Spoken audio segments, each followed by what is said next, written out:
বিসমিল্লাহির রহমানির রহিম।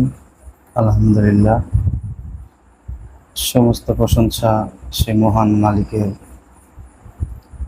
লক্ষ কোটি দরুদ ও সালাম সেই বিশ্ব নবীর উপরে, যিনি সমগ্র সৃষ্টির নবী, সমগ্র নবীর নবী এবং এই যুগের আখেরে জামানার মহরত দানকারী নবী। সেই নবীর সনে আমরা একবার সবাই দরুদ শরীফ পাঠ করি। আল্লাহুম্মা সাল্লি আলা সাইয়্যিদিনা মাওলানা মুহাম্মাদ। উপস্থিত অন্তর্জামিন প্রাণপ্রিয় মুর্শিদ পাক,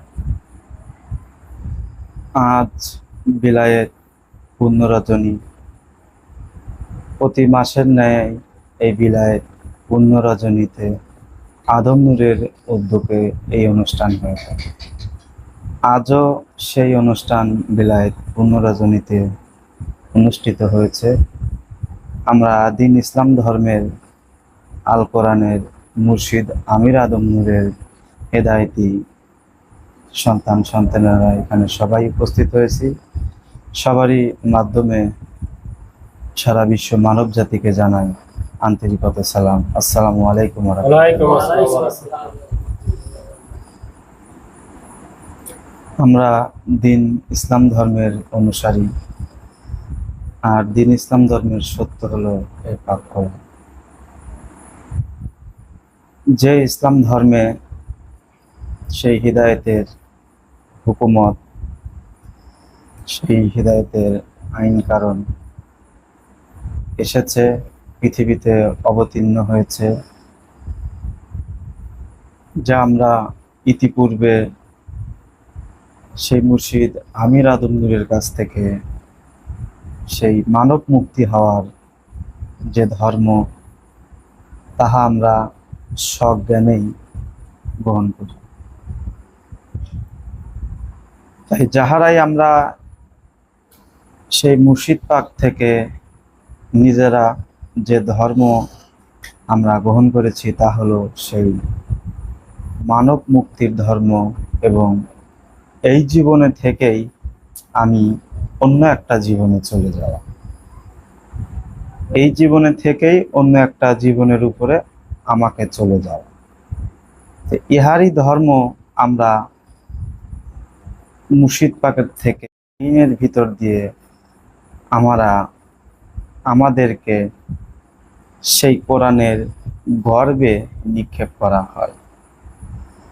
সেই আল কোরআনের হুকুমের ভিতর দিয়ে স্বীয় কিতাব করে দেওয়া হয়, স্বীয় অন্তর করে দেওয়া হয়, এবং তাহার সেই জাতে ঢোকার অনুমতি এবং পারমিশন, তার সমস্ত কিছুই যে ব্যক্তি সেই ধর্মীয় রাজক, যে ব্যক্তি ধর্মীয় রাজক, সেই ব্যক্তিরই অধিকার থাকে এই সকল জীব মানবদেরকে সেই মানব মুক্তির জাতে ভর্তি করার অধিকার তাহারই থাকে। তাই আমরা তো সেই সৃষ্টির মানব ছিলাম, সৃষ্টির অধীন ছিলাম। মহান আল্লাহ পাকের ন্যায়ের আইন দ্বারা পৃথিবীতে যে নর নারীর আগমন ঘটছে, তাহা আমরা কোনো একটি নির্ধারিত আত্মার উপরে আত্মবান করে বা সত্যবান করে আমাদেরকে এই পৃথিবীতে আনা হয় না। কারণ আমাদেরকে সেই কুলহারা বা সেই অকুলের তরি, যার কোনো পরিচয় নাই, বা আমরা পৃথিবীতে আসার পরে আমরা এটা শনাক্ত করতে পারি না যে আমি একটা সময় ছিলাম না, তাহলে আমি কিভাবে সেই ইতিপূর্বে বা আমার সেই আওয়াল থেকে আমি কিভাবে এই পৃথিবীতে এলাম, ইহার কোনো সত্যই আমরা কখনোই জন্মসূত্রে ইহা আমরা জানতে পারি না।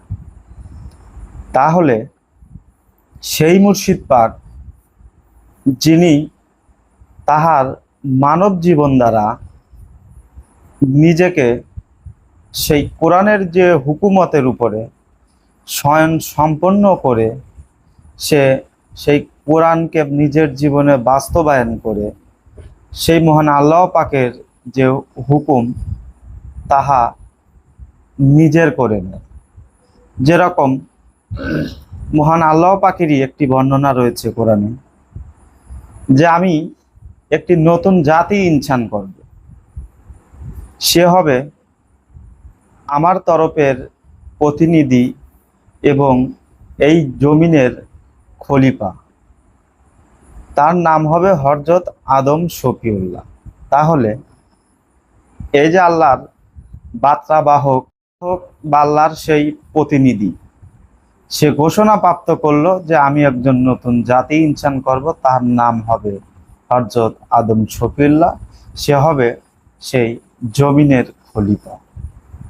তাহলে সরাসরি তার সেই আল্লাহ এসে পৃথিবীতে তার এই ধর্ম দিবে না, তাহলে তাহার একজন বার্তাবাহক বা তাহার একজন প্রতিনিধি দিয়ে এই জগৎ সংসারকে পরিচালনা করার সমস্ত হুকুম বা তাহার আইন কারণ সম্পূর্ণরূপে তার উপরে বহাল করে দেওয়া হয়। সেটা কোরআনেও তার চাক্ষ্য প্রমাণ। তাহলে সেই কোরআনের আইন অনুযায়ী যা আমরা দেখতে পাই যে কোরআনের হুকুমতগুলো, তাহলে এই কোরআনের যে স্বয়ং সম্পূর্ণ যে হুকুমগুলা, এগুলা কাদের জন্য এই পৃথিবীতে অবতীর্ণ হলো? এই কোরআনের যে সত্য হুকুমতগুলা, এগুলো কাদের উপরে স্বয়ং সম্পূর্ণ রূপে এলো? এটা যদি আমরা এখন লক্ষ্য করতে যাই, স্বাভাবিক হিসেবেই এগুলো আমরা প্রচলিতভাবে অনেক লোকই জানি। যেরকম কোরআন বলছে যে তুমি তোমার জবান দ্বারা মিথ্যা বলো না, সত্য বলো। উহা হলো সেই কিতাব, যে কিতাবে এরকম আয়াত লেখা আছে, কিন্তু ওই আয়াতের যে মূল বিষয়করণ, সেই আয়াতের যে মূল হুকুম, এটা কি সেই পৃথিবী বা এই জগৎ সংসারে সেই গরু ছাগল বা কি এই সৃষ্টি বা এই তারকার উপরেই এলো, নাকি সেই কোরআনের হুকুমতটা একজন মানবের উপরে এলো? যদি আমরা এটাকে লক্ষ্য করে দেখি, তাহলে যদি কোরআন বলে থাকে যে তোমরা তোমাদের জবান দ্বারা তোমরা মিথ্যা বলো না, সত্য বলো, তাহলে সেই কোরআনের যে হুকুমটা স্বয়ং সম্পূর্ণ রূপে এলো হলো আমার এই জবানের উপরে। কারণ ওই কোরআন ওখানে হুকুম করছে বা ওখানে লিপিবদ্ধ করছে, কিন্তু ওহার যে মানার যে একটা স্বয়ং সম্পূর্ণ বিষয়, তা হলো আমার নিজ ব্যক্তিগতের উপরে চলে আসে। তাহলে সেই কোরআনের হুকুমকে যদি আমি আমার জবানের উপরে যদি প্রয়োগ করি, বা আমার জবান দ্বারা আজ থেকে আমি মিথ্যা বলবো না, সেই সত্যই বলে যাব, বা সর্বদার জন্য আমার সেই রব দ্বারা আমি সত্য বলবো, তাহলে সেই কোরআনের হুকুম সবেমাত্র সেই ব্যক্তিই মানে, সেই ব্যক্তিই মানবে। কারণ শুধুই একটা বিষয় দিয়েই মানলেই যে আমার এই সর্ব অঙ্গই যে মানা হলো, তা কিন্তু না। কারণ কোরআনে এরকমভাবে আরো অনেক জায়গায় বলা আছে, নিজের দৃষ্টির কথা বলছে, কোনো জায়গায় এভাবে সেই কোরআন হুকুমতিভাবে এই মানবকেই আখ্যিত করছে। তাহলে এভাবে যদি আমরা পুঙ্খানে পুঙ্খানে যদি ইহাকে যদি সত্য করি, তাহলেই তো আমরা সেই কোরআনের জীবন ব্যবস্থার উপরে নিজেকে সর্বদায়ের জন্য ধরে রাখব। আর সেই হুকুমতি মুর্শিদ আমির আদম নূর তাহার জীবনে সত্যরূপে প্রতিষ্ঠা করেছে। সেই মহান আল্লাহ পাকের সমস্ত আইন কারণ মানার ভিতর দিয়ে অতীতে যেরকম মহান আল্লাহ পাক বলল যে আমি একজন নতুন জাতি ইনসান করতেছি, সে হবে আমার তরফের প্রতিনিধি, সে হবে জমিনের খলিফা। তাহলে সেই কোরআন মানার ভিতর দিয়ে তাহার যে প্রতিনিধির আল্লাহ পাক যে হুকুম রাখলেন তার প্রতিনিধির উপরে, সেই সত্ত্বে মুর্শিদ আমির আদম নুরি সত্যবান হয়।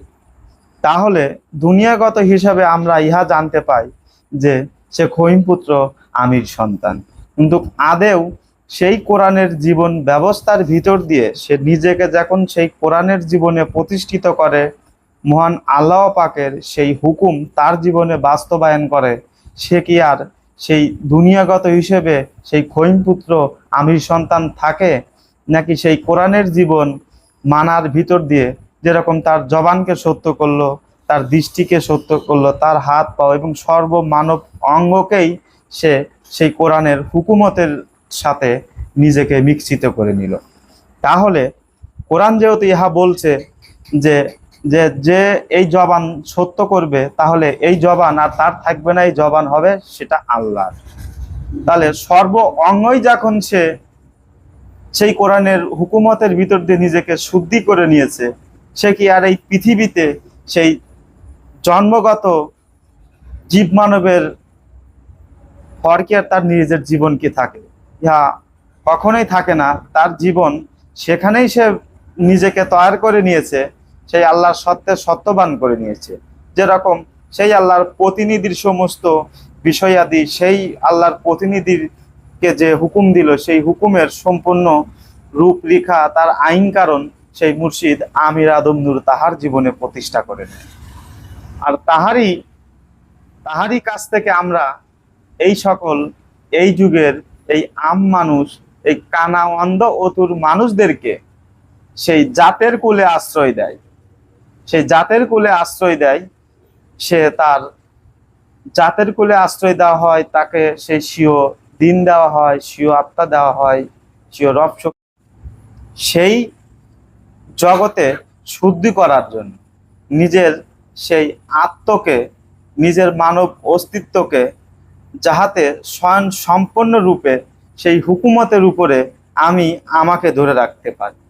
তাহলে এই হুকুম মানার ভিতর দিয়ে আমরা এটা বুঝতে পারবো যে আমরা মুর্শিদ আমির আদম নূরের হুকুমতের উপরে কতটুকু আমরা সচেতন। কারণ কোরআনে যে হুকুমতটা এসেছে যে তুমি তোমার জবান দ্বারা মিথ্যা বলো না, সত্য বলো, ইহা আমার জবানের সত্য বা ইহা আমার জবানের মিথ্যা কি অন্য লোক আমাকে রচনা করে দিবে বা অন্য একজন ব্যক্তিকে আমাকে শনাক্ত করে দিবে? কারণ যেহেতু এটা মানার হুকুমত আমার উপরে এসেছে বা সমগ্র মানব জাতির উপরেই এসেছে, তাহলে আমি মিথ্যা বলি কি সত্য বলি, ইহার শনাক্ত তো আমি নিজেই সাক্ষ্য। ইহার জন্য তো অন্য কেউ আসে তো আমার ইহা তো শনাক্ত করে দিবে না। তাহলে আমি মিথ্যা বলি কি সত্য বলি, তাহার সম্মুখীন আমার মানব জীবনে আমি নিজেই, আমার মানব জীবনে আমি নিজেই। তাহলে মুর্শিদ পাক যে স্বীয় অন্তর আমাদেরকে কিবলা করে দিল, মালিক বলে আখ্যিত করে দিল, যে আজ থেকে তুমি তাকে বলে বলে সর্বদায়ের জন্য তুমি তোমার মানব জীবনের পথ চলো। আমরা সেই আদম আত্মাকে বা সেই আদম জীবনকে বলে বলে পথ চলি দেখেই যে আমি আমার আদম রবে কথা বলি বা আমি আমার সে আদম রবে প্রতিষ্ঠিত হলাম, ইহা কিন্তু নয়। কারণ ইহা হুকুমতি ভাবে দেওয়া হয়েছে যে তুমি তাকে বলে বলে এই কর্মটা করো। ইহার জন্যই যে আমি সেই পূর্ণরূপে সেই আদম রবেই কথা বলি, ইহা কিন্তু নয়। কারণ তাহার সেই সত্য চাক্ষ্য প্রমাণ। কারণ প্রত্যেকটা আমিরের সন্তানের জীবনেই মুর্শিদ যদি মূল অবলম্বন হয়ে থাকে, কারণ আমার অবলম্বন তো সেই মুর্শিদ আমির আদম নুরি। কারণ আমার জীবনের পথ চলাতে, আমার ধর্মীয় জগতের পথ চলাতে, দর্শন জগতে আমি সেই আমির সুরতকেই দেখতে পাই। তাহলে আমার মাস্টার অবশ্যই সেই মুর্শিদ আমির আদম নূরের সুরতি, সেই সুরতি যাকে আমি আমার দর্শন জগতে তাকেই দেখতে পাই। তাহলে সে যদি আমার মাস্টার হয়ে থাকে, সে যদি আমার দুনিয়া জগতেও যদি আমার মালিক হয়ে থাকে, তাহলে আজকে এই বিলায়েত পূর্ণ রজনী, ইহা কোনো সাধারণ মানুষের পূর্ণ রজনী নয়। আর এই পূর্ণ রজনীটাও আপনি আপনি হয় না, ইহা মুর্শিদ আমির আদম নূরের উদ্যোগেই হয়ে থাকে। ইহা তাহলে আজকে মুর্শিদ আমির আদম নূরের ছাত্ররা অনেক দাবির সম্মুখীনে দেখা যাচ্ছে। ইহা ভালো, যদি আমাদেরই যদি এক ভাই যদি সে তার জাতের ঘরে যদি পৌঁছায়, সে তার সত্য রূপে যদি সে প্রতিষ্ঠা হয়, ইহা তো আমাদেরই মঙ্গল বা আমাদেরই জাতের গর্ব, আমাদেরই গর্ব যে আমার একটি ভাই সেই মুর্শিদ আমির আদম নূরের যে সত্য, তাহার সত্য মানার ভিতর দিয়ে সেই ব্যক্তি সেই জাতের অধিবর্ত হয়েছে বা মুর্শিদ তাকে শনাক্ত করেছে। কারণ যদি আমার মাস্টার যদি মুর্শিদ আমির হয়ে থাকে, তাহলে সেই সন্তানের সমস্ত পরীক্ষার বিষয়াদিও তো সেই মুর্শিদ আমির আদম নূরই নিয়ে থাকে নাকি? কারণ পৃথিবী জগতে আমাকে হৃদায়ত দানকারী মুর্শিদ আমির হলো, আর ওই জগতে যায় অন্য কেউ হবে, ইহা কখনোই সম্ভব হবে না। কারণ পৃথিবী জগতে যদি আমার হেদায়েতকারী যদি মুর্শিদ আমির আদম নূর হয়ে থাকে, তাহলে অবশ্যই ইহাও সত্য যে এই সন্তানকে সেই গড়ে তোলার জন্য, সেই জ্ঞানের জগতে গড়ে তোলার জন্য সর্বক্ষেত্রেই মুর্শিদ আমির আদম নূরের ইজাজত পারমিশন লাগবে। তাহলে তোমরা আজকে যে যে দাবিতেই গেছো, আমি তোমাদের হিংসা নিন্দা ইহা করছি না। যদি তোমরা সত্যই তোমাদের সেই সৎ কর্ম দ্বারা যদি তোমরা যদি ওখানে যদি শনাক্তই থাকো, আর অবশ্যই কোনো ব্যক্তি যদি সেই জাতে আদম হয় বা চন্দ্রমাতা হয় বা তহা কন্যা হয়, তাহলে ওখানে তো সেই মুর্শিদ আমির আদম নূরেরই পারমিশন লাগে নাকি অন্য কারো পারমিশন লাগবে? ইহা কি কখনো সম্ভব হবে যে যে যেটার মালিক মুর্শিদ ইহার মালিক অন্য কেউ এসে ওখানে শনাক্ত করে দিবে? ইহা কখনোই সম্ভব না। ইহা হলো সেই ভিত্তিহীন ফাসিক হবে। তাহলে যদি ওখানে যদি মুর্শিদ আমির আদম নূর যদি শনাক্তই করে থাকে, তাহলে আজকে সেই মুর্শিদ বিলায়েতের আদম নূরের সেই বিলায়েত অনুষ্ঠান বা বিলায়েত পূর্ণ রজনী, তাহার সেই নিয়ম কারণের ভিতর দিয়ে সেই মুর্শিদ আমির আদম নূরের উদ্যোগের যে বিলায়েত পূর্ণ রজনী অনুষ্ঠান হচ্ছে, তাহা তোমরা কি করে প্রত্যাহার করো? যদি তোমাদেরকে মুর্শিদি যদি সেইখানে উপনীত করে থাকে, সেইখানে যদি মুর্শিদি তোমাদেরকে শনাক্ত করে থাকে, তাহলে তোমরা সেই বিলায়েত পূর্ণ রজনীর অনুষ্ঠান কি করে তোমরা প্রত্যাহার করো? ইহা আমার বুঝে ধরে না। ইহা আমার বুঝে ধরে না যে মুর্শিদ বিলায়েতের অনুষ্ঠানকে তোমরা কি করে প্রত্যাহার করো। যদি কোনো ব্যক্তি সেই আমিরকে মানার ভিতর দিয়ে সেই মুর্শিদ আমির আদম নূরই যদি তাকে সত্য, সেই সন্তান মুর্শিদ আমির আদম নূরের সেই বিলায়েত অনুষ্ঠানকে প্রত্যাহার করে নিজ ভবনে বসে থাকে, ইহা কেমন সন্তান? তাহলে বিশ্ব মানব জাতি তোমরা নিজেরাই বিচার করো। যাকে দিয়ে চক্ষু দান তাকেই করে এখন অপমান। এটা এমন বিষয় হয়েছে, কারণ নিজেদেরকে তো দেখার মতন তো কোনো আলো ছিল না। মুর্শিদ তাদেরকে দেখার জন্য সামান্য কিছু দিয়েছে, এই নিয়েই সে তার মানব জীবনে মনে করছে যে আমি সব কিছুই হয়ে গেছি। নিজের অন্তরের সাথে মিল করে দেখো তুমি তোমাকে কোন জায়গায় রেখেছো। নিজের সেই আত্মর সাথে মিল করে দেখো মুর্শিদ হিদায়েতের সময় প্রত্যেকটা সন্তানকে কোন জায়গায় রচনা করেছিল, সেটার উপরে নিজে দৃষ্টি ধরে সেই হুকুমতকে ফলো করে দেখো। আমরা তো অনেক বড় বড় গলায় বলে থাকি যে আমরা মুর্শিদ মানি। যদি আমরা মুর্শিদই মানি, তাহলে আমরা মুর্শিদের হুকুমত কেন মানি না? ইহা কেমন বিষয় হলো? যদি আমরা মুর্শিদ মানি, তাহলে মুর্শিদ মানার আগে হচ্ছিল আমার সেই মুর্শিদের হুকুমত মানা। কারণ প্রত্যেকটা সন্তানকে হিদায়েতের সময় মুর্শিদ আমির সেই হুকুমতই বহাল করে দিয়েছিল। কি এটা দেওয়া হয় নাই? নাকি এছাড়া অন্য কিছু দিয়েছে? সেই মুর্শিদের হুকুমতই পূর্ণরূপে বহাল করা হয়েছে। সেই মুর্শিদের হুকুমত যদি আমার জীবনে যদি আমি মানি, তাহলে সেই মুর্শিদ আমির আদম নূরকে মানা হবে। আর যদি মুর্শিদ আমিরের যদি সেই হুকুমতকেই আমি না মানি, তাহলে কি করে মুর্শিদ মানা হয়? তাহলে কি করে মুর্শিদ মানা হয়? তো সেই মুর্শিদের আইন কারণ তো এমন হতে পারে না।